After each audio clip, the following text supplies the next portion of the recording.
and a warm welcome on behalf of the Joint Research Center, Scientific and Knowledge Service of the European Commission to this event. I still see some seats available here and there, and I would like to invite those colleagues who are sitting behind on the stairs to use the opportunity, but if you prefer sitting there, fine, you can stay there. I think that we can even call it tradition, because we had already few editions of these annual lectures. We started with something which is dear to all of us and important for society, and it is water. So we have been presenting a few years ago our outstanding work with Google Earth, mapping 30 years of the surface water on the globe. Absolutely important. We are the only place on the planet knowing what has happened to the water on the planet in past 30 years. Last year there was something which is marking actually the new dimension of JRC, and this is, I would say, revolutionary step into the place-based policymaking. And that was our topic on regional dimension, but also we have been trying to understand what are the consequences of this for the fairness of the society, and you have the first results in our first report, which is being distributed today for the first time, and that's the report where we are trying to ask or answer the question, what does it mean, the fair society? And yet there is another challenge in front of us. And I think that it could not have been better demonstrated last year during different events of Brexit and election in the United States, where the evidence and where the expertise was put in question. So then we said, let's think what we can do. Absolutely, it's part of the science to understand how to communicate the evidence, how to acknowledge what does it mean to have a knowledge, and what kind of knowledge we need to have, and how we need to treat the knowledge which is ahead of us. And this is one of the challenges which we would like to tackle in the future. And also, it's not innocent that we are here in this place, because this is a very important year for all of us. This is the year of the treaties of the European Union. And one of the treaties established, we are the only service of the Commission established directly by the treaty. In the Treaty of 1957, there are a few articles establishing Joint Research Center. So then, logically, if we count well, and we all know counting well, it's 60th birthday of the JRC. So then this is another context of this lecture, of the conference tomorrow, but also of the exhibition which we are going to open just after this annual lecture. So that's all what I wanted to say, because we have much more interesting people to talk to you, and I would like to invite the first, and who is playing an important role and is going to be navigator through the knowledge which will be passed on to us by the speakers. And it's Simon Cooper from Financial Times. Simon agreed to moderate tonight discussion lectures, but also he's participating in a panel of the discussion of tomorrow with our conference. Simon, over to you.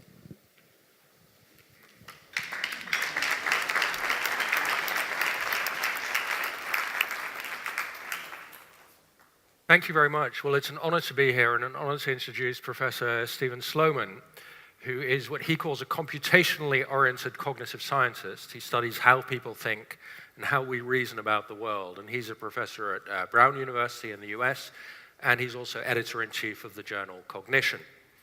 And as the Director General has said, the subject of his talk, unfortunately, is extremely topical, because he's going to talk about knowledge and ignorance. I've just spent a few days reading his book, The Knowledge Illusion, which he wrote with Phil Fernbach. And for an unscientific layperson like me, it's a fantastically accessible read. It's cutting-edge cognitive science, but it's explained in the clearest possible terms. And even though almost all the research in the book preceded this last insane political year, you feel reading it that Stephen saw it all coming. I'll leave it to him to explain his book, but just to say, the main argument is that most of us know extremely little. So for instance, if you ask people to explain the workings of a toilet or a bicycle, they can't. They think they can, they have an illusion of knowledge, but they can't. So if you ask them to explain even more complex systems, like say climate change or European structures of governance, no chance. And especially to a post-Brexit Brit like me, all this rings painfully true. And this issue of ignorance is very relevant to all of you working on the science-politics nexus. Because Stephen says humans need to build big, real and virtual communities of knowledge that bring together experts and policymakers. And he says this, not AI, but this will be the superintelligence of the future. And organizations like the JRC are, of course, trying to create exactly these communities to improve European policymaking. But how to sell this kind of expertise-driven policymaking right now at this political moment?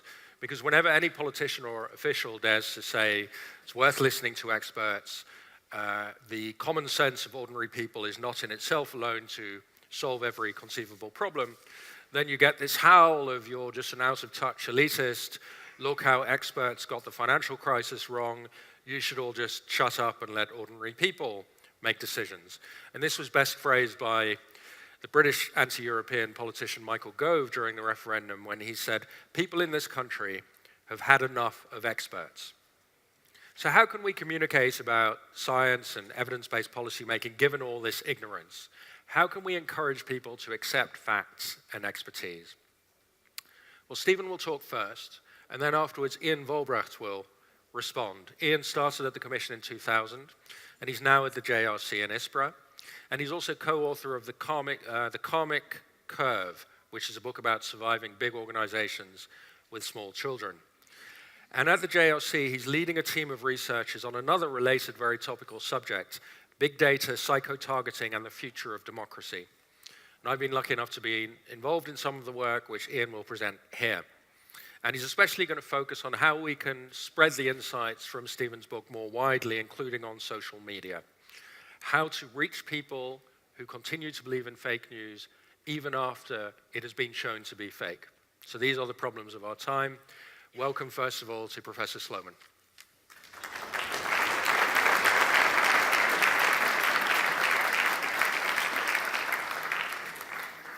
Well, thanks so much, Simon. I appreciate that. And thank you, Mr. Sucha and David Mayer, for arranging this talk. I'm very honored to be here. Let me start with a little challenge for you. This is a study done by Rebecca Lawson at the University of Liverpool. She showed people a part of a bicycle and asked them to complete it. Where does the chain go? Where do the pedals go? It seems pretty straightforward, right? Seems pretty easy. Well, I'd like to see you try, because this is the kind of thing people drew. You know, this isn't bad, but if the chain turns, it's not going to turn very much. Here's another one. The chain is a little better, but the pedals, unfortunately, aren't connected to it. So this bike wouldn't go very far. This one gets both of those things wrong. This is a little better. The chain's in the right place, the pedals are in the right place, but it's sort of designed for a chimpanzee, as far as I can tell. This was picked up on by an artist, Gianluca Gemini, who had people draw bicycles, and you can see they had fancier drawings. And then Gemini actually made 3D models of the bikes. And, you know, I'd love to ride this bike, but I don't think I'd last for more than a couple of seconds, because it wouldn't turn, right? It would be very hard to control. So the point is that even with these very simple, visible mechanisms, right, mechanisms that you can see, people get them wrong. And what's surprising is that people don't know they're going to get them wrong, right? So when I first showed you the picture, I bet you thought, oh, I can do that. Well, you may be more like the people that have been studied than you think. So the idea is that we think we know how toilets work. We think we have about the information that you'll find in a plumber's handbook on toilets. In fact, what we know is that you push a lever or a button, and if you're lucky, things go down, right? And that's about it. So this has been demonstrated more formally in the psychological laboratory by Rosenblit and Kyle first, who took common everyday objects like toilets and speedometers and ballpoint pens and had people rate their understanding of these objects. And people thought, people felt that they understood them pretty well. So they rated their understanding about the midpoint of a 7-point scale. And then they said, explain how they work. Right? What is the complete mechanism, the complete causal account of how this thing works? And people struggled and struggled and discovered they really had nothing to say. So when they were next asked how well they understand how these things work, their judgments were lower. Okay? They themselves acknowledged that they had been living in an illusion, that they didn't understand how things worked as well as they thought they did. The world is very complex, right? So my point isn't that people are stupid. People are pretty ignorant. But the point is really that the world is incredibly complex. And there's just no way for individuals to understand it. You know, this is a schematic of the components of a modern refrigerator.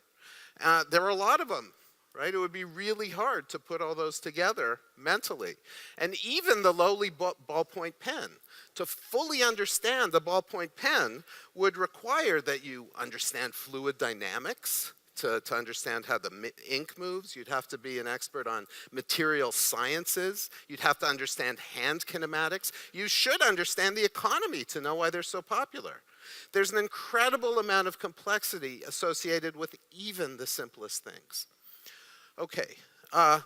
So as I said, it turns out people are relatively ignorant. About 25% of Americans don't know whether the Earth revolves around the sun or the sun revolves around the Earth. It's not, I'm sorry to say to this audience, it's not only Americans.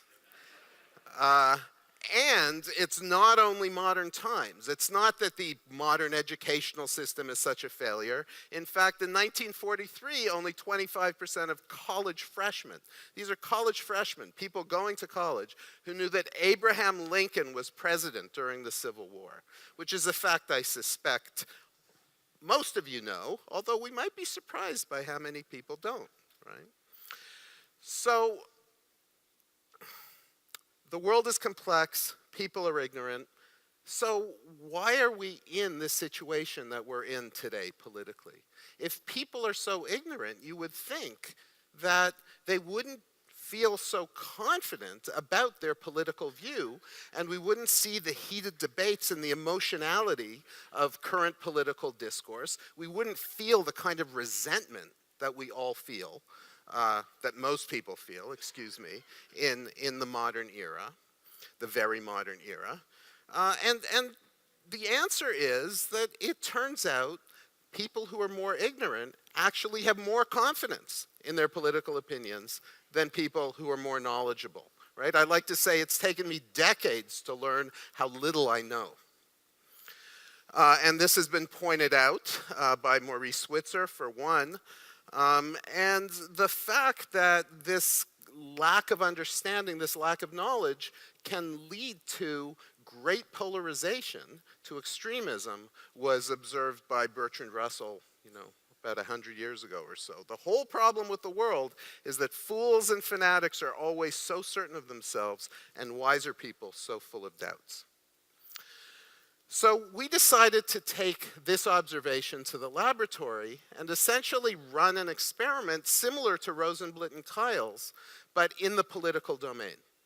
So we took some political policies that were very hot issues in the 2012 presidential election in the States, things like whether or not there should be a national flat tax or whether or not there should be a cap and trade policy on energy tokens, and we ran through the Rosenblit and Kyle procedure. That is, we asked people how well they understood these issues, then we asked them to explain them, and then we asked them to how well they understood again. And what you see is something very similar to what has been shown earlier with simple objects. So with these political policies, people felt that they understood them pretty well. But they couldn't generate causal explanations at all, right? Think about what people know about, say, so Obamacare is a really, really hot issue in the States. If you ask people about it, they have slogans, right? They'll tell you, they'll say something about universal coverage, about which they'll actually be wrong. But it's a 20,000-page document, and people do not understand it in any detail whatsoever. If you ask them to explain the consequences of these policies, they realize they have nothing to say, and so their judgment of their sense of understanding afterwards is lower. And correlated with this, their judgment about their confidence on these issues is also lower. So you can reduce extremity, you can reduce polarization within a group by simply asking people to explain causally how things work. Now, it's important to understand that causal explanation is not the same as generating reasons, right? It's not simply a matter of thinking about the issue. When you're causally explaining something, you're thinking about something outside yourself. How would this policy that I have nothing to do with actually lead to consequences? It's not what people talk about, right? What people talk about are their values. People talk about their preferences. Teenagers love to talk about their preferences. I like this and I like that, right? People talk about what other people think, but they don't talk about how things work. They certainly don't talk about how policies work. So in this study, what we decided to do was see whether people were willing to put their money where their mouth was, in a sense. That is, if asking people to generate causal explanations or mechanisms reduced their confidence, but having them generate reasons didn't, because reasons are just about how you relate to the issue, not about the policy on its own terms, then people should be less willing to donate to an advocacy group in favor of their position after generating causal explanations or mechanisms, but not after generating reasons. So what we found was that for those who generated reasons, when they felt more extreme about the issue, they were more likely to donate a little bit of money to an advocacy group than if they didn't feel strongly about the issue, just as you would expect. But after generating reasons, there was no difference. Okay, we flattened the curve. They were just as willing to donate money if they had initially felt extreme than if they initially hadn't. So the basic idea is that asking people to think about consequences has a serious effect on their own sense of their own understanding, and therefore their willingness to take a strong position on an issue. Right? So getting people to think consequentially as opposed to in terms of their basic values, or what I like to say is sacred values, makes a real difference to the way they think and talk. And again, the reason this happens is because individuals don't have much to say about how things work. Individuals are relatively ignorant. And it's not their fault, right? There's no way that people could understand because the world is so complicated.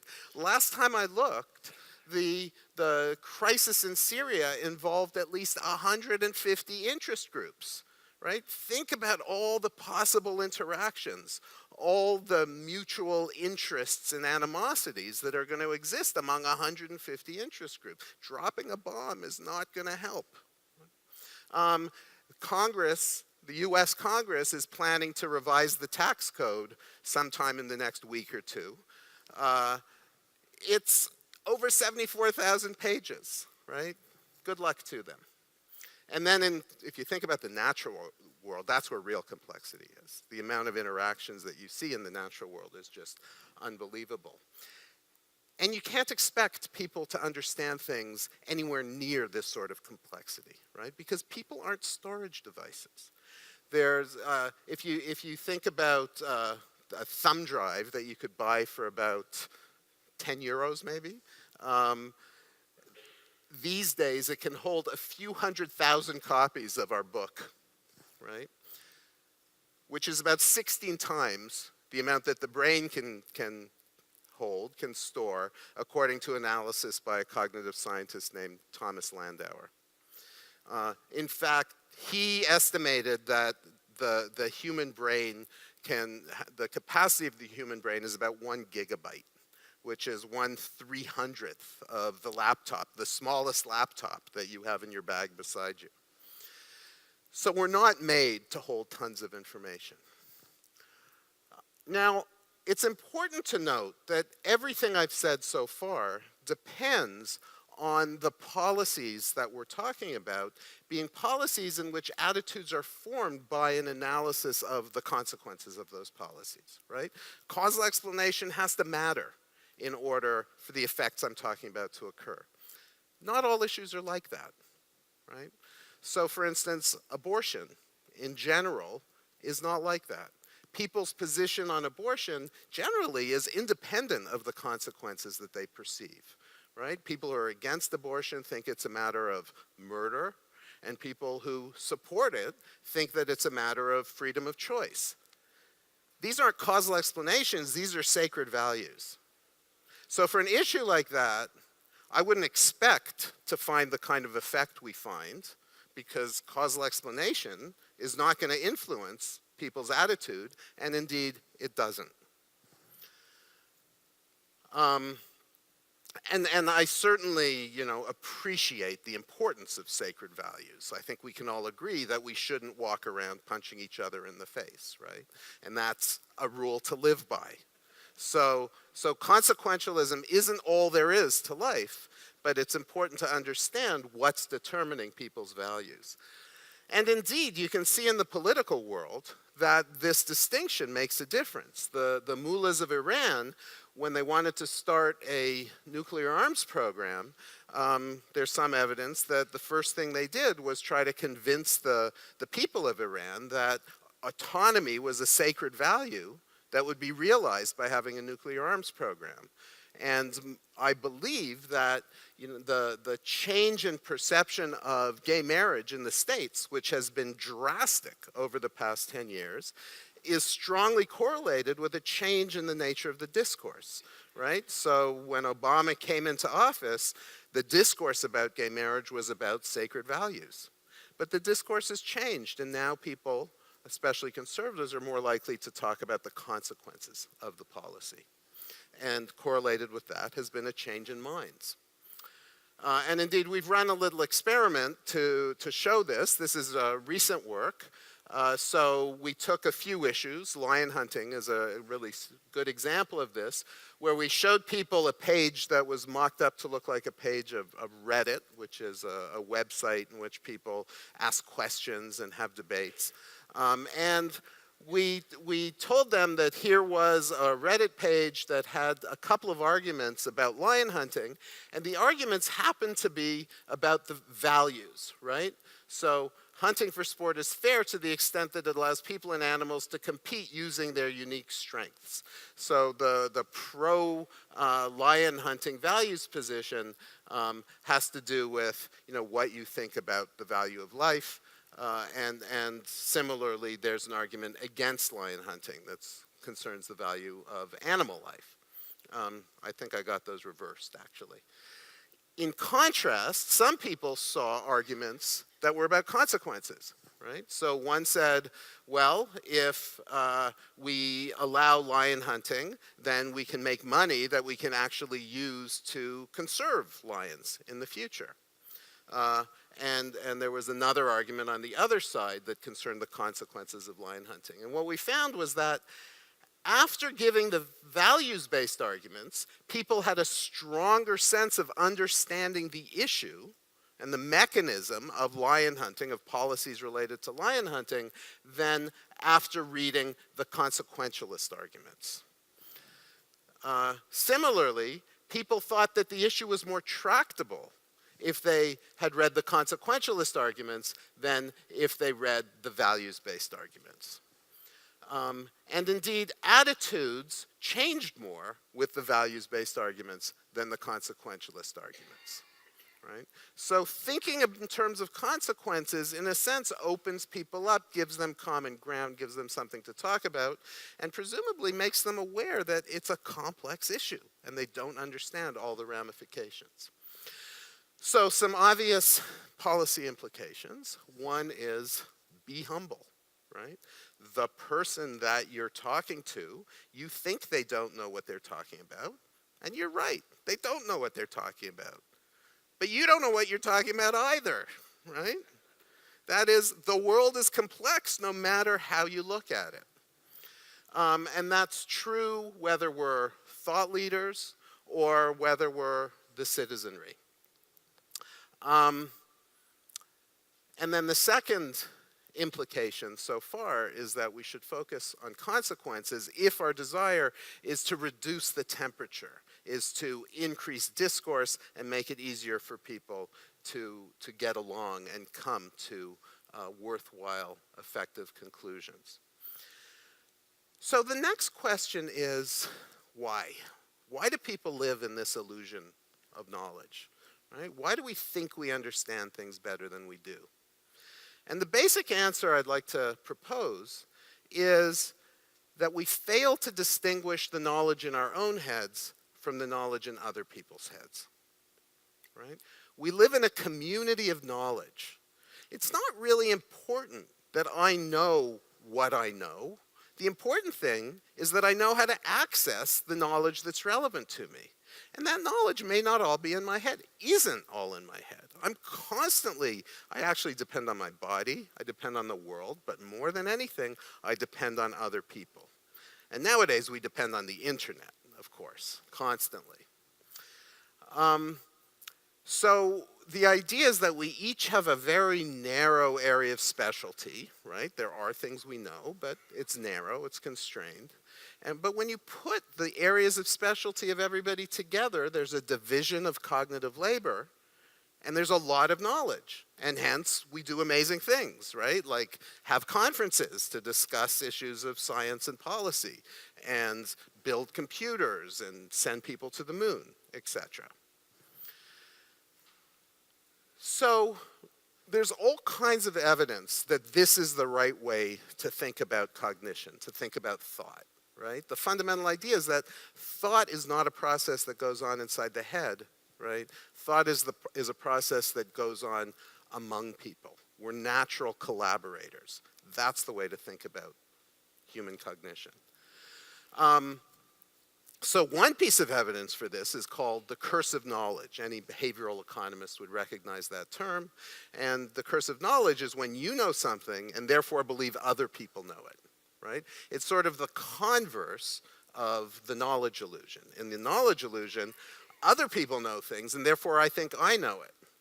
But in the curse of knowledge, you know something, and therefore you just assume other people know it. That's what makes teaching hard. That's why most people are pretty bad teachers, right? Because they assume that their students already know what it is they're there to learn. The teacher knows it. It's obvious. The students, unfortunately, often don't.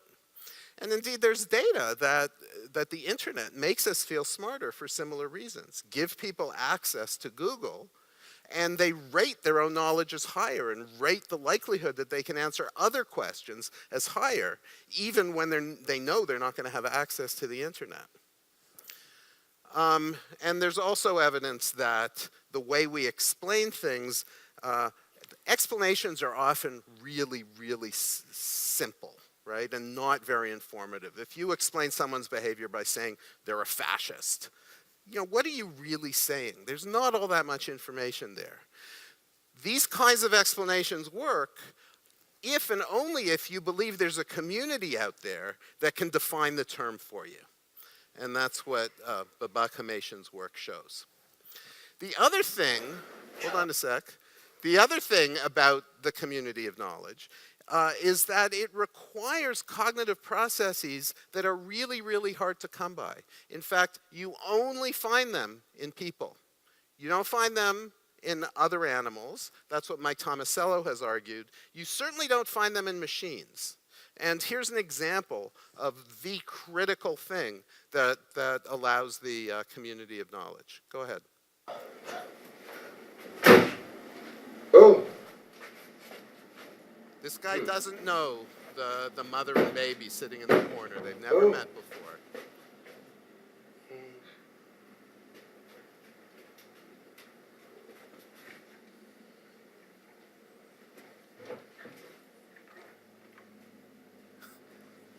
so. See how he looks him in the eye to say, that's what you wanted, right?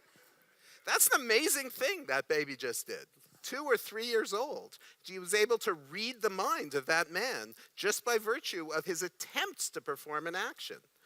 Right? He read the intentions, and not only that, but acted in such a way that they were sharing the intention. They were working together to accomplish something. It's a very natural thing for humans to do, right? Cooperation is intuitive and automatic. Here's some rather direct evidence that I collected with a graduate student in Barcelona named Marc Louis that supports this notion that we really depend on others for our thought. So in one case, we tell people a group of congressmen began drafting a bill to spend more money on highways. Policy researchers examined their plan, but they don't yet understand it. Their model doesn't yet explain the consequences of this policy. How well do you understand it? There's kind of a right answer here, right? Not very well. I mean, I haven't given you much information about it.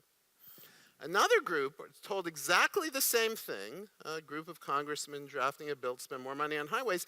The only difference is that the policy researchers fully understand it. So these experts outside of them fully understand it. Their model explains it. How well do you understand it? Well, what people told us is that they understood it better when the policy researchers understood it than when the policy researchers didn't. It's as if understanding is contagious, right? And we've actually shown this with a number of different kinds of materials. Knowledge is contagious, sort of like a disease, right? If other people have it, then you feel you have it. Imagine if everybody around you thinks they understand why Brexit is a good thing. You're going to feel like you understand why Brexit is a good thing, right? Simply because everybody else does. And indeed, those other people might feel they understand it only because the people around them do. In other words, you could have a whole community that are suffering from contagious understanding. Their belief is a house of cards. Right? They all think they understand because they think other people understand. It's also the case that those people who were told that the researchers understand had more positive attitudes towards the policy. And when we asked them whether they would donate a small amount of money to a lobby group that was going to support the policy, mostly they didn't donate the money, they kept it for themselves. That's another truth about human beings. But to the extent they did contribute, they contributed significantly more if the policy researchers understood than if they didn't. So they were willing to put their money on this understanding that they thought they had. So the policy implications so far, we've already talked about the importance of humility and the importance of focusing on consequences. The third is how important it is to respect expertise, right? So we live in these communities of knowledge, and we each have our own local little bit of expertise. And so we better depend on those people who have that expertise. And one very direct implication of this, fortunately or unfortunately, is that things like referenda, other forms of direct democracy, are just not a good idea, right? Because you have essentially ignorant people voting in favor or against something. And I know that half of Great Britain agrees with me. It's important when you're thinking about the community of knowledge and where expertise resides, to remember that expertise doesn't reside only in scientists studying things and in policymakers, right? Expertise is all around. So I think it's really important to think about the community of knowledge as a collaborative process, one built on trust, not built on knowledge, right? And because it's not built on knowledge, we can't rely on education. We can't rely on education to solve all our problems. Again, the world is too complicated, and we're not going to be able to teach people all the facts and theories they're going to need in order to fully understand climate change or economics or any other issue that you mention. Instead, what we have to do is build communities that house the expertise in the right way, and that know how to take advantage of it. So let me just finally say, I think there are ways to take advantage of technology to do this kind of thing, right? The number one thing I have learned from the presidential election last November and the Brexit vote is the extent to which we live in bubbles, right? I don't know what the people in the house next door to me are thinking. I certainly don't know what people in the state or country next door to me are thinking. So if we're gonna build a community of discourse, then we have to make sure it's an inclusive community. We have to find the expertise wherever it is. And again, that means appreciating what scientists have to offer. Scientists have causal models and predictive models. But other people have all kinds of knowledge too that has to be respected, has to be taken advantage of. You know, the citizenry of a country might know a lot more about how to implement a policy and how to convince others and what it is that the people want, what their values are. These are all critical questions, obviously, for policy making. And it's also important to appreciate that many of these new technologies already take advantage of the knowledge that's in the community. So there are crowdsourcing technologies that have taken the world by storm, right? Like navigation, maps. Google Maps makes use of all sorts of knowledge outside. And social media does the same thing. On top of that, currently there's being developed technology that could be useful for putting groups of people who have the various kinds of expertise necessary to solve a problem together, right? So any real world problem, especially in the modern world, is incredibly complicated. And you need all kinds of different expertise. And there are systems being developed by companies like the one called Ethereum that's based on the technology behind Bitcoin, for those of you who know what that is. It's called the blockchain method, that doesn't even require people to trust each other. And yet it can pass information about reputation, it can distribute risk, it can distribute rewards, and allow these sort of dynamic groups of people to get together to solve a problem. So let me close with a quote from a Financial Times review of our book. This is one of those reviews where I feel the reviewer understands our book better than we do. So Robert Armstrong said, "We imagine ourselves as rugged cognitive individualists growing our own intellectual food and living in mental houses built with our own hands." This is a dangerous error. Thank you very much.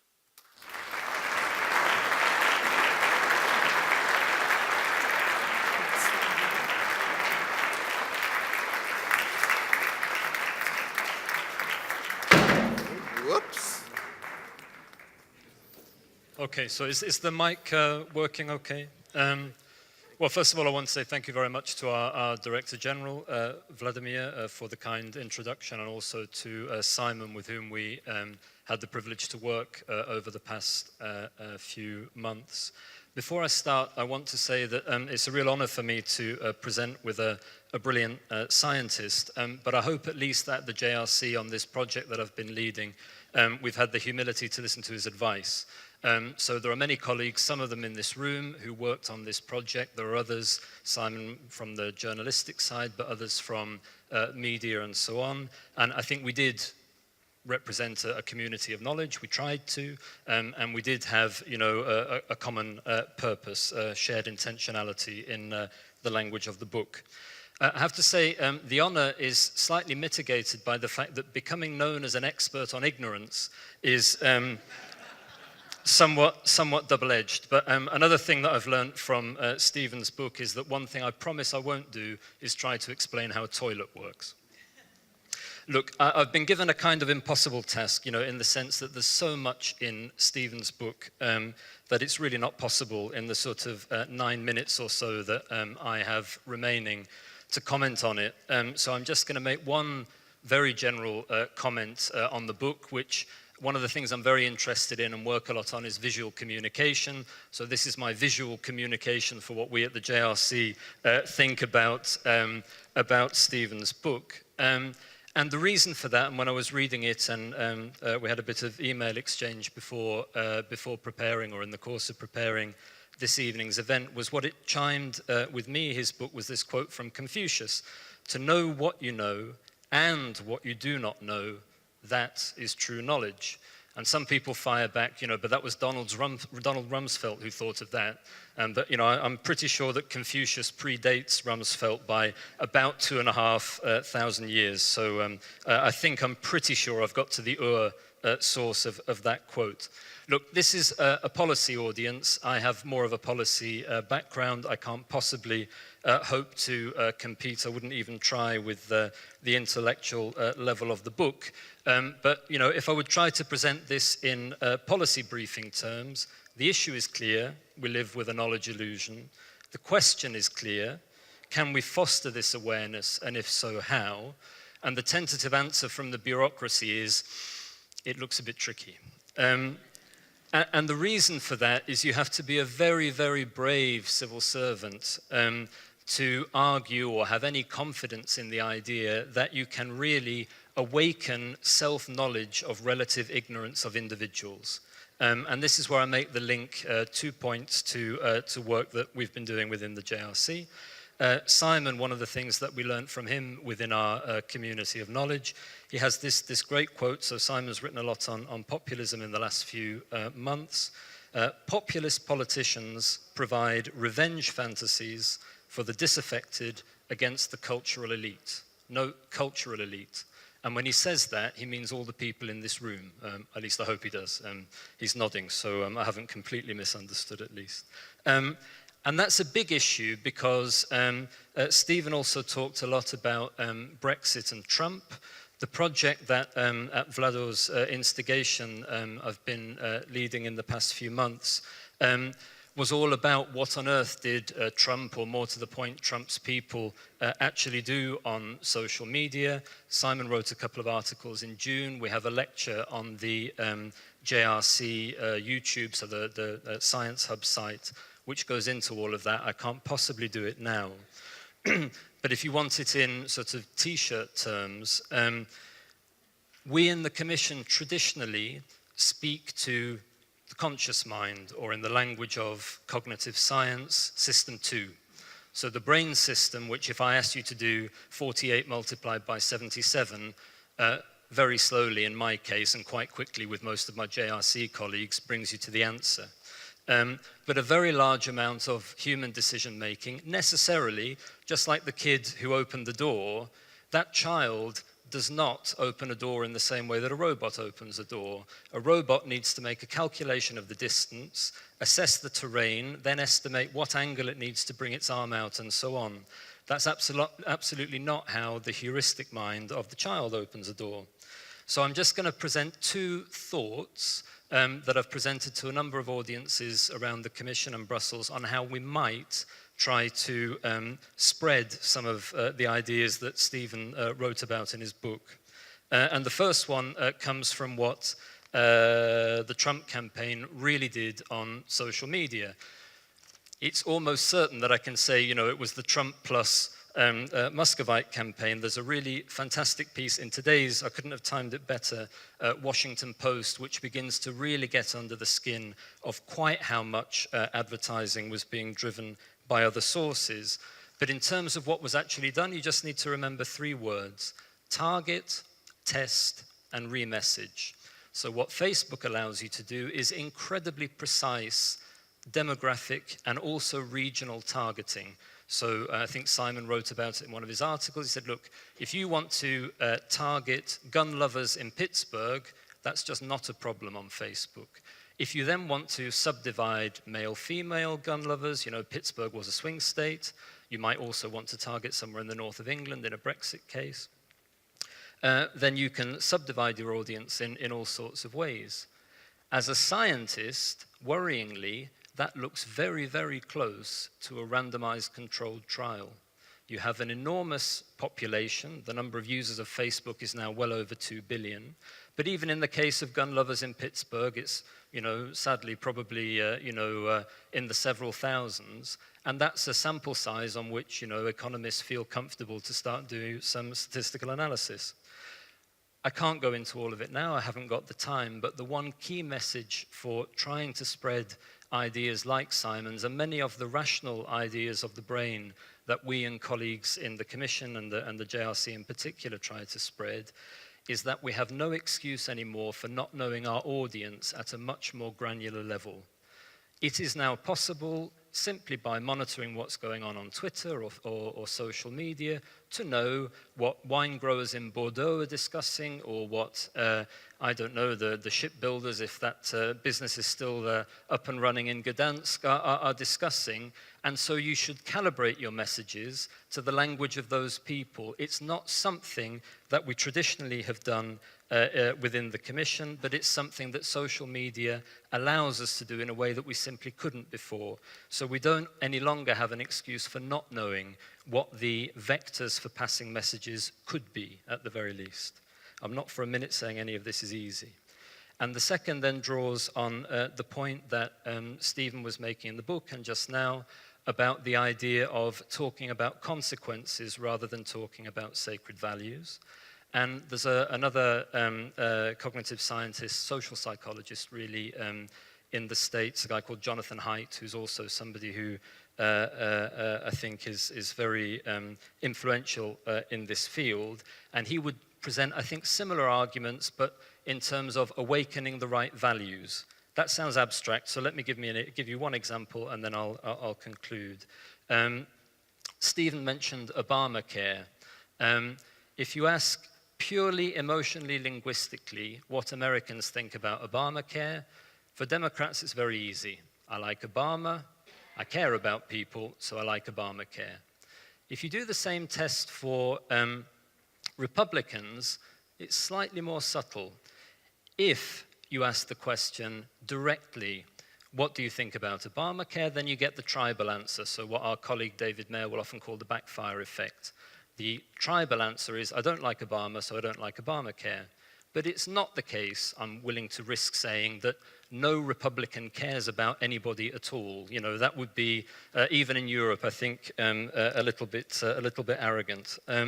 Rather, and I look at Steve, he's going to correct me on any understanding of US politics, but people care, but they care more about their local community and their family, as opposed to feeling that the federal government has such a role in being able to solve their problems. I think that's a fair characterization. So if you then ask, how do we try to, through a community of knowledge, spread some information about something like a very tribal issue like Obamacare, the last thing you want to do is mention Obama in introducing the topic. So you might go about it in terms of talking about consequences. So there you would want to say, well, not should the federal government provide health care, but rather, if one of your children fell ill, would you be able to comfortably finance the health care that that child would need? That's a way of talking in terms of results and outcomes and moving away from values. So that's the Stephen way of addressing that issue. The Haitian way, if I can call it that way, is to awaken the relevant sacred value. So there the sacred value is care. And it is possible, if you begin by talking about family and local community, to start to talk about the things that someone who may be an Obama skeptic does care about, and then you can take the conversation in the direction of, well, what about if members of your community fall seriously ill? Is there a role for the federal government? So to summarize, first of all, Stephen's book's great. I can't give it any more ringing endorsement than, the sort of Zuckerberg thumbs up. But it's very, very difficult, and I think we in the Commission and the JRC should be very humble about the extent to which we can awaken that sense, because the last way to communicate to people is lectures door en bas from people who look and sound like all of us. But two sort of glimmers of hope, if you like. One is trying to get much better at identifying local trends in different regions of the European Union and calibrating messages to the language and the interests of those people. And the second is this idea of emotional linguistic sequencing, speaking about consequences rather than values, in order to find the right way to get to the issue you really want to address. Thank you.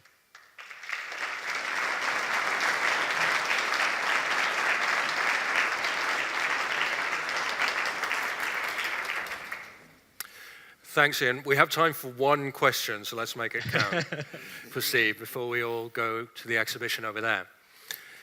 So, experts seem to have low credibility at the moment, and they do talk about consequences because that's what experts are good at. So Hillary Clinton talked about policies and their consequences. The Remain campaign in Britain talked about the consequences of leaving, and they were swept away by people talking values. So how can experts communicate better? That's the million-dollar question. It's a great question.